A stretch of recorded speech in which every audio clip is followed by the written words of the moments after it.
Welcome to the Retro Hack Shack. I'm Aaron Newcomb. You may have noticed on my previous video where I fixed a Hitachi Ghetto Blaster that I had a Commodore Datasette. And here it is right here, the Commodore Datasette, sometimes called the Datassette. This one doesn't have Datassette on the back, but I think it was written on some of them. Anyway, you may have seen this on that video. And so today I'm going to be taking a look at this video and seeing if I can repair it.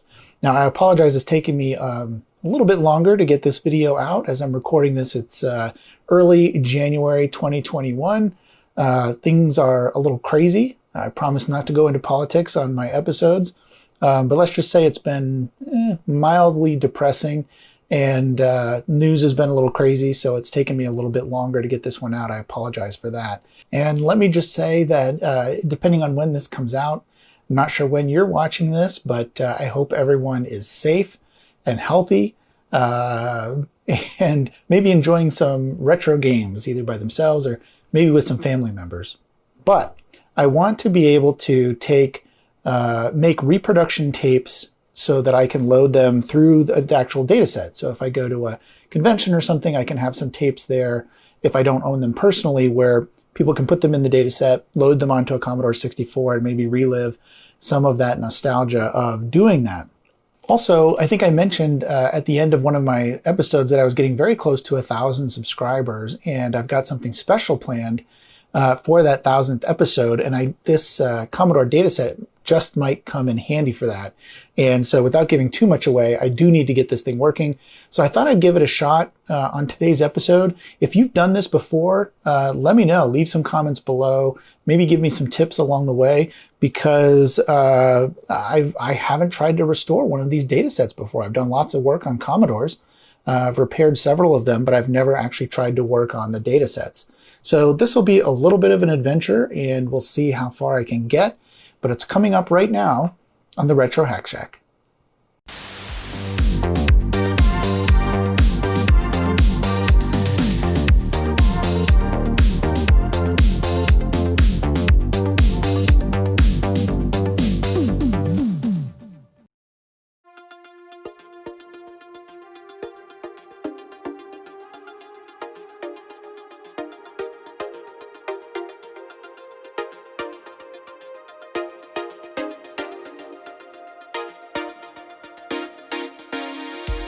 So here's the Commodore Datasette that I want to test out and see if I can get going.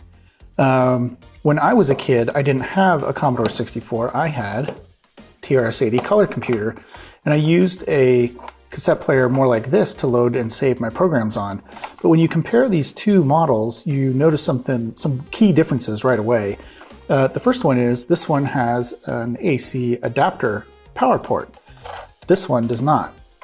This cassette player also has connections for a cable where you can connect either an earphone, auxiliary audio, a microphone, and even a smaller connection for a remote, which would let the color computer, in this case, send commands to the tape player to either start playing or stop playing as needed. So that was all controlled by the computer. And then it also has a volume dial. And this Commodore Datasette does not have any of those. It doesn't have any power ports, it doesn't have any audio connections, and it doesn't have any volume knobs. So that's kind of interesting. And the reason is because this is designed differently. It's still a cassette player, but the only connection it makes to anything outside of the cassette player is through this plug, which plugs into the Commodore 64. So this doesn't need any audio connections because it does the audio conversions internally, as opposed to this other cassette player, which was also a similar type of cassette player was used on Atari 8-bit machines, for example. Those both, you connected the audio through kind of standard jacks on this side to custom jacks on the computer side to pass the audio through, and then the computer in that case would take a look at there would be an analog to digital conversion that would happen inside the computer. So it would take that raw audio, convert it to digital, and then load the program into memory.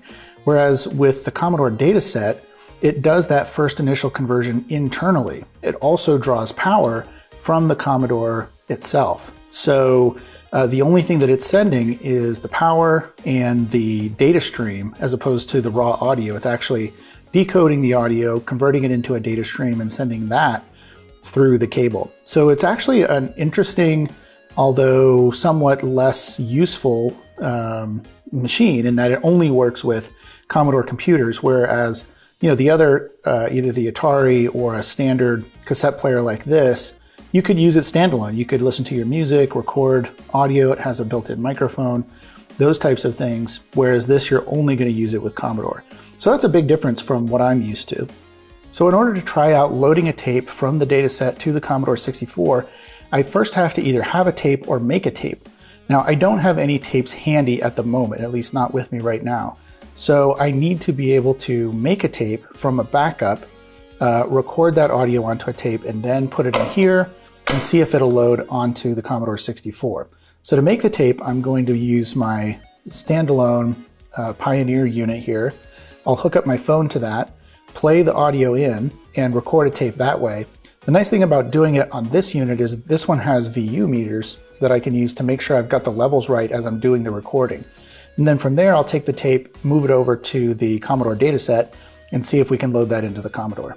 So the way that I'm making this copy is using a application on my phone called Tap Dancer, and it loads tap files. Those are files that end in .tap, and several other file formats as well. But this will actually play them through the audio jack on your phone out to whatever. In this case, I've got it plugged into the tape deck in the back here. So the way this works is you hit the eject button. I think it's, oh, here it is, the eject button. And then I can find a file on my disk that I want to try. In this case, I'm going to try Parallax. Now it's loaded and ready to go. And when I hit play, it'll actually play it. The reason I like this is because I can put it in pause, hit play and record, and then I can still see my VU meters here when I start hitting play on the device here. So if I hit play, you'll see the VU meters are up nice and loud here. And if it were too loud, I could adjust the levels here. But I'm going to get them so that they're just at 0. You'll see that they drop and then come back on as it's playing the data. So that's perfect. This VU meter is a little off. I need to adjust that, but it should work fine. It's just a little bit off there. The other nice thing is that there is this counter on the Tap Dancer app that's counting down, and that's counting down the number of seconds until this is done. So this one has about 200 more seconds until it's done playing. Okay, so I've made my tape, hopefully, and I want to put this in the Datassette, and we'll see if it'll load. And I don't even know if this thing is working actually, so let's just see.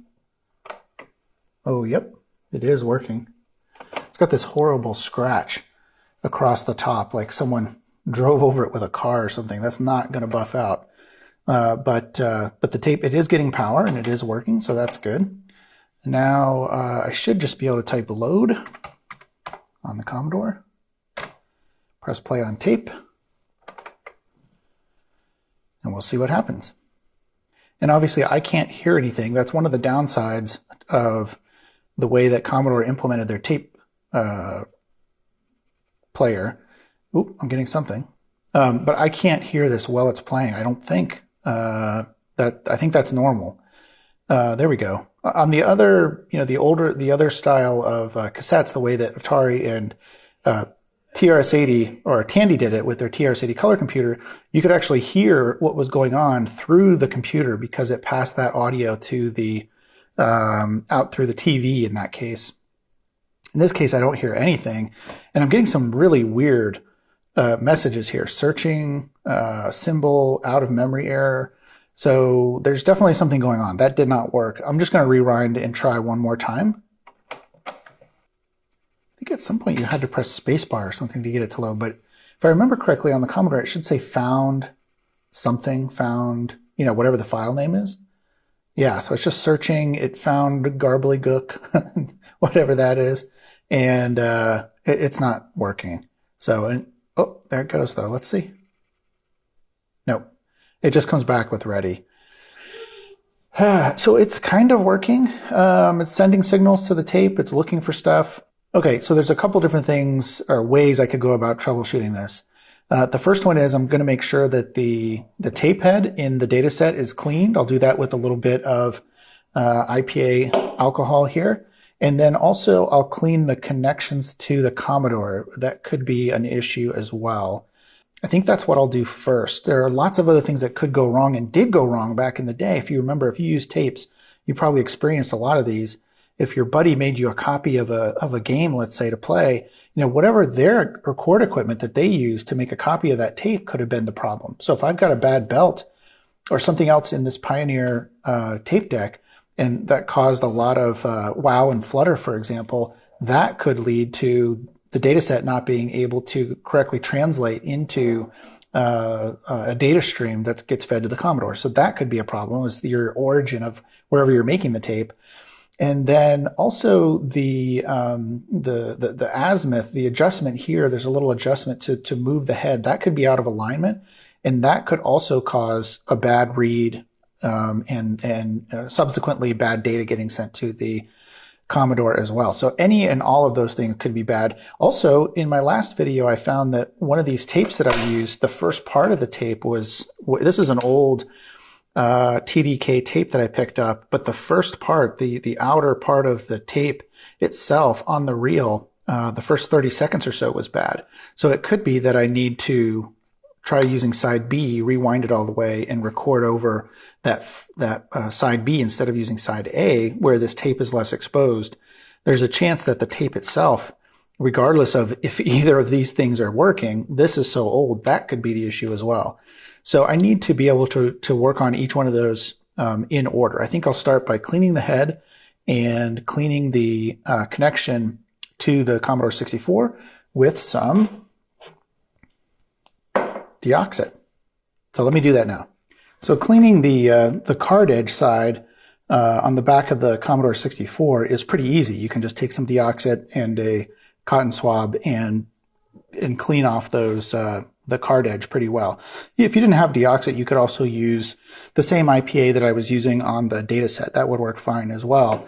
But I'm going to use Datassette. But to get and clean these connections inside this shroud here is actually a little bit more difficult. Now there is a screw here, so I could take this off and clean them that way. But what I'm going to use is I'm going to use one of these slightly more professional Q-tips here. It's actually you can buy these in bulk online. This is a foam instead of cotton. They're pretty cheap, but I can spray some Datassette on that. And this is narrow, more narrow than a Q-tip. And I can get that right inside there and clean off each of those connectors using this instead. And as you can see, I don't know if you can see that, they are kind of dirty there. I'm definitely getting some dirt off. So I'm going to go ahead and clean that with some Datassette, and then we'll see if we get anything different. The other thing I'm going to have to be careful of is it looks like someone may have taken this apart before. The wires here are pretty loose, although because we were getting something on the Commodore, I don't think that's a problem. But yeah, those loose wires are worrying me a little bit too. There's also this ground connection. I can't imagine that you would need that. It says it's there for, this ground cable is for use in the USA only to comply with FCC regulations. I don't think that's a problem. Do you have to connect a ground connection to when you hook up your Datassette? I can't imagine that that's the case. I'm going to leave that disconnected for now. But if I go through everything else and I still can't get this working, I'm going to take a look at these cables that are just sticking out there kind of willy-nilly like that, because one of those could have been frayed. And that didn't seem to make a difference either. You can see here there's more junk on the screen. It tries to load. Definitely something odd going on, but the cleaning, at least, didn't help. So I'm going to try to record on the other side of the tape and see if that makes any difference.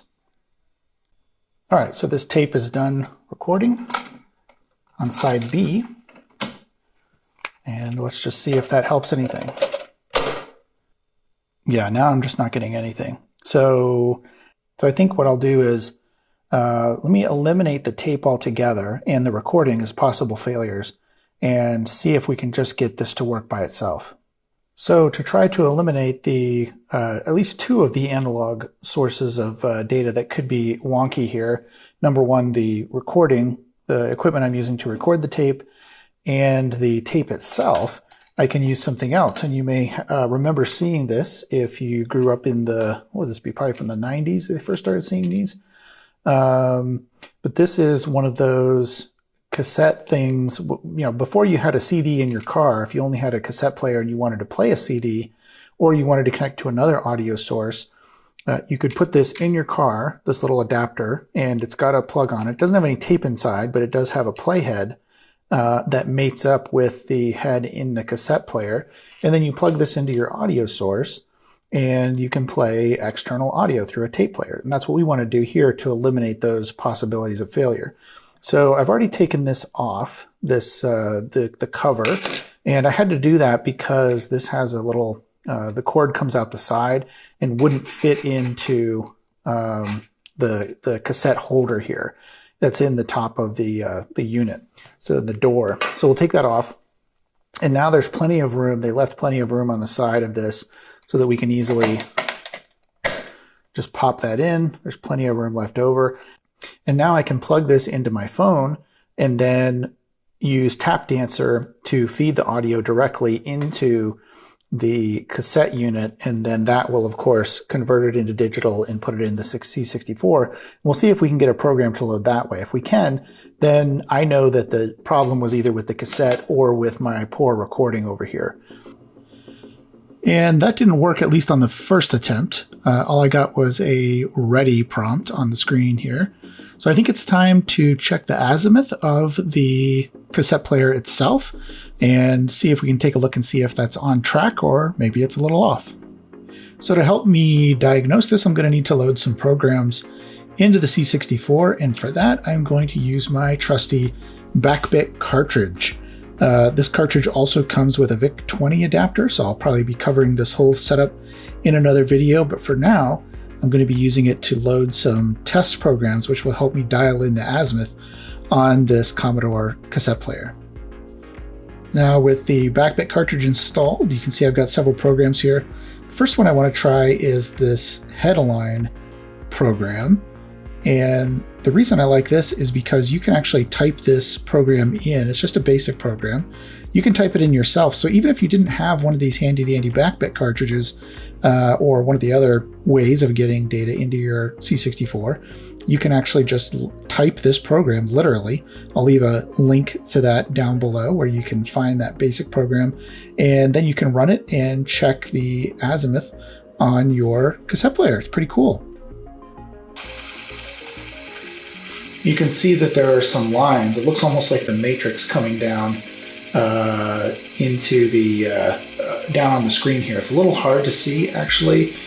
However, what I'm going to be using today is a program called, well, it goes by several names. This one's called Recorder Justage on the name, but when you load it, you can see it's called Cassette Azimuth. I've also seen a German, I think it's a German version of this. So yeah, I've seen this in a lot of different forms, but you can see when I press play on the cassette player, it starts drawing a line down the screen as it listens or interprets the data stream coming in from the player.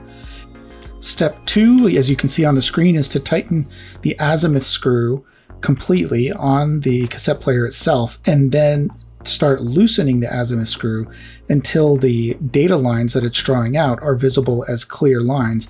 And it even has helpful sample lines, I guess you could call them. If you press F1, it'll show you the Commodore format and kind of what those lines should look like. And then if you press F3, it'll show you a different format, turbo tape format, and it'll show you what those lines are supposed to look like. And of course, the last option here is just to press return to exit back to the main screen.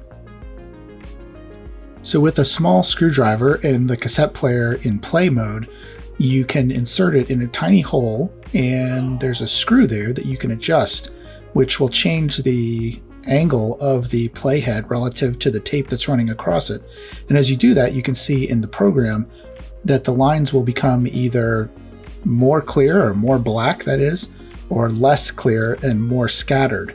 And I assume the way this works is you want to get those lines as black and as dark as possible, and then that should indicate that you have the playhead in the correct position. So after adjusting the azimuth, then I hit play on Tap Dancer and I was able to get parallax up. And not long after that, I was able to hear this wonderful noise.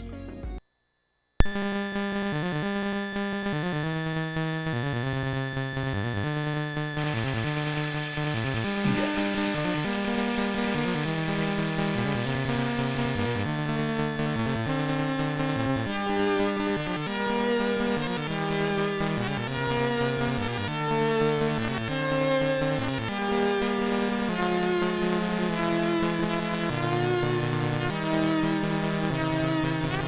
However, the game only loaded about halfway.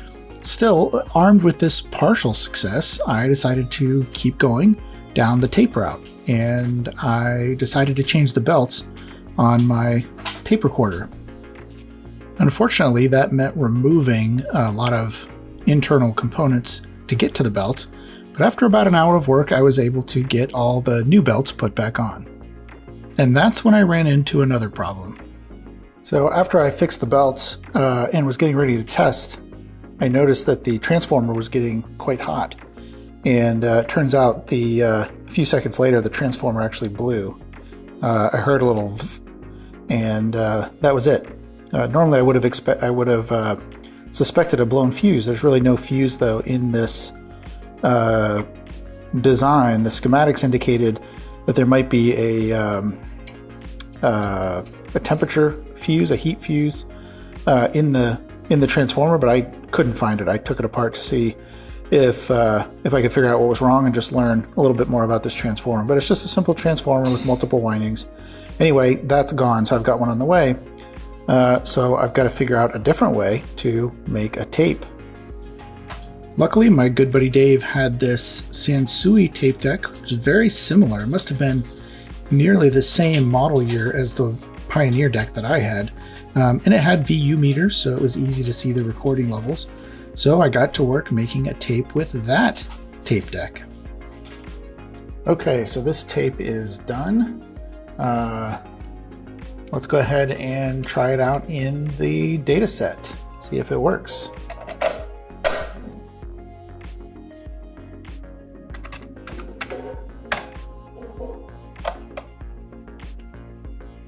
Yeah, that's still not working. I think I'll try a different tape. By the way, if you happen to have one of these 30-year-old beauties laying around still in the wrapper, be prepared for some frustration. These things are not easy to open. So with this new tape in the machine, I set my levels and went about recording another brand new tape to try out on the C64. Unfortunately, this new tape didn't work either. In fact, I tried several different tap files and I couldn't get any of them to work. It was getting quite frustrating as I had been working at this for a few days now, and at this point I couldn't even get anything to show up on the C64.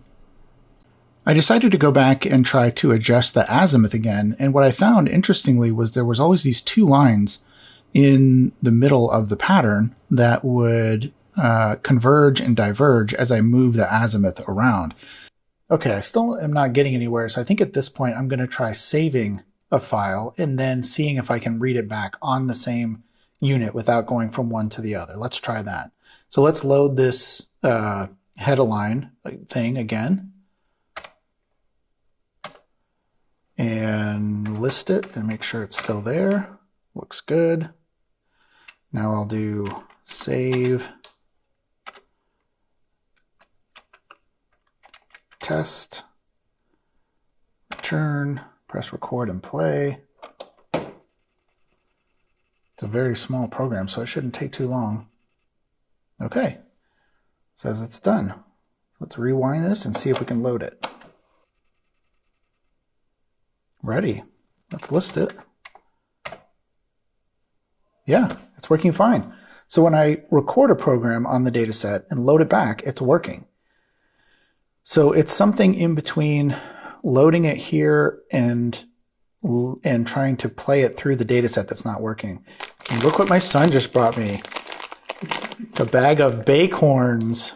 Barbecue bacon flavored snack. Yummy. You love to see the You like them? Yeah, those are good. You like them? Yeah, I do. Okay, so hopefully I found something that may work. I've actually been working on this for a few hours now. So I looked online and in the Tap Dancer help menu, and it said if it's not working to try inverting the audio. There's a setting in the application that you can choose which inverts the audio. And a couple people online said that fixed the problem for them and they were able to load a tape. So I've been messing around with the Azimuth, messing around with the recording settings, and I'm hoping this is going to make a difference. So fingers crossed. There we go. Fingers crossed. Let's see if this works. It found parallax. Wow. I can't believe it actually found it. Let's see if it loads, because literally I've been working on this for a few hours and getting nowhere. And if the whole time it was just that setting on the application. Oh, here it goes. This is just what it looked like when I loaded it from this adapter. That's so weird because I know I didn't have that setting on there when I was using the adapter. Here's the music.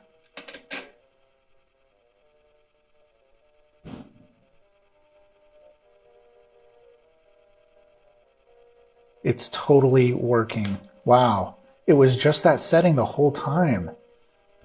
So if you're doing this, if you're trying to do this as well to make reproduction tapes, definitely check that setting in Tap Dancer first to invert the audio, then save yourself a lot of time. So this is great. I'm going to let it continue to run and see if it loads the whole thing. Okay. Is that good?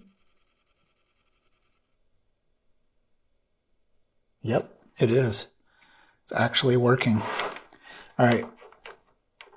Let me hook up a joystick to try this out. Maybe.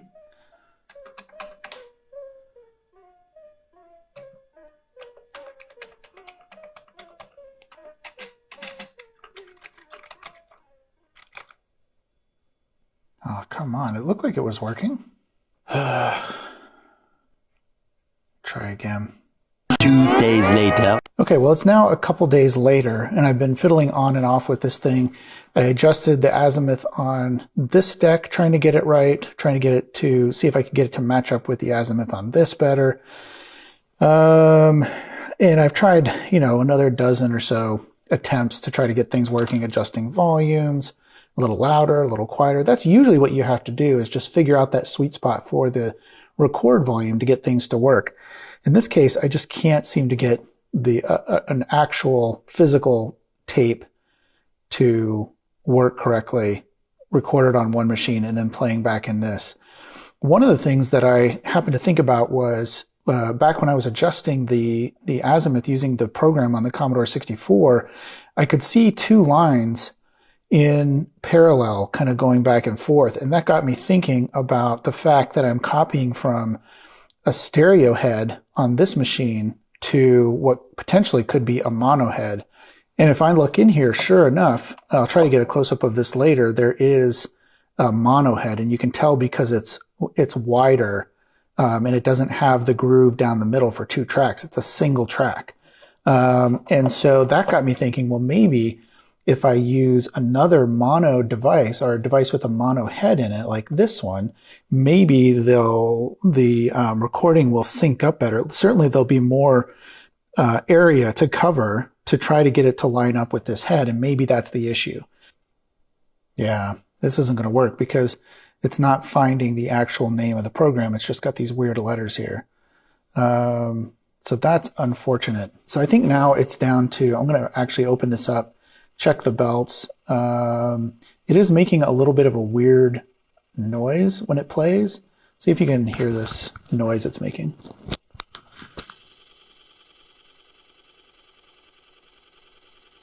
So I'm going to take this apart. Maybe there's a slipping belt in here, and that's causing the timing to be off. That's about the last thing I know to try. Otherwise, I think it's time to give up on this data set and maybe try another one. But I do need to get a working one for an upcoming episode. So I'm going to take this apart and see if maybe the belts are just too old. Getting into this cassette player is as easy as removing the 4 screws on the back of the device. There's the inside of the dataset. It doesn't look really too bad. The belt is a little loose. I'll see if I have a replacement belt and replace it just in case. Well, I did find a belt that was the right size, and it is a little bit tighter. If you ever take one of these apart, there's this, really the only thing you have to do is take off this metal piece that goes on top of the flywheel here, and you can just slide the belt in, get it on this belt here, and then wind it around the other belts. And this has a little, whoops, I don't want to lose that spring. This has a little notch right there, so that when you go to put it back on, you just go through that little notch and can screw it back into place once I attach that spring over here. Okay, so I've got the new belt in. Fingers crossed. Let's see what happens here. Come on. Oh, okay. Found Donkey Kong. That's a good sign. Let's see what happens. Okay, I think this is a good sign. Got music. Here comes the graphic. Okay, this must be an ocean game because I can tell from the music. Yep. There it is. 1986 Ocean Software Limited.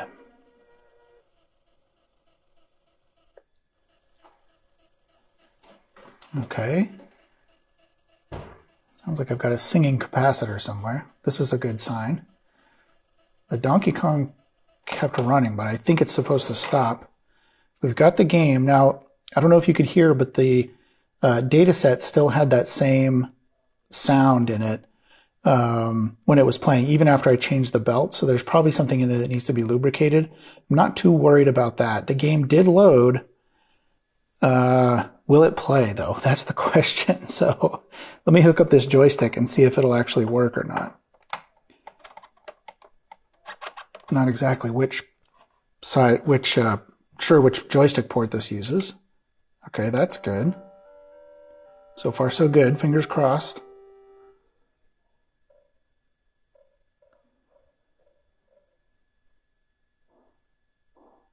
And nothing.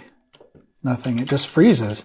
So some of the program loaded, but I think that, it's so frustrating. I think some of the data probably is getting corrupted somehow.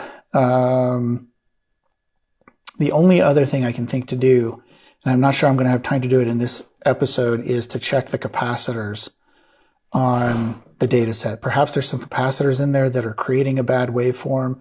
I might need to break out the oscilloscope and compare the waveform, the raw waveform as it's playing from the tap file or tape file, and the waveform that's, I don't even know if it's possible to see the waveform that the data set is picking up, but maybe there is. Maybe there is on the playhead. I don't know. So yeah, I think I'm going to have to leave it there at this point. I've gone through 3 different tape players, 4 if you count my boombox that I tried once. Changed the belt on the data set, corrected the azimuth. It seems like I can get stuff to load from this adapter, which is okay, but that's really not what I was after. What I was after was to, have a real tape that you could play and kind of experience that maybe nostalgia for loading tapes into the Commodore C64. But right now, it's just not working. Maybe I'll make another part of this episode. If you have any ideas for what might be wrong with either with the data set or with my process, let me know in the comments below. I would really like to know what your thoughts are, because I'm at a loss right now. Unless there's some bad capacitors that are causing the waveform to go funky, I'm really not sure what could be wrong. I may buy another one because they're relatively inexpensive. I may buy another Datassette and plug that in and see if I can get that one to work. At least then I'll know whether the Datassette itself is good or bad. But yeah, that's it. I think if I can get in here. Hey, everybody. Hopefully you like that video. Be sure to like and subscribe. And stay tuned for that 1,000 subscriber episode. It's coming up soon. Thanks for watching. We'll see you next time.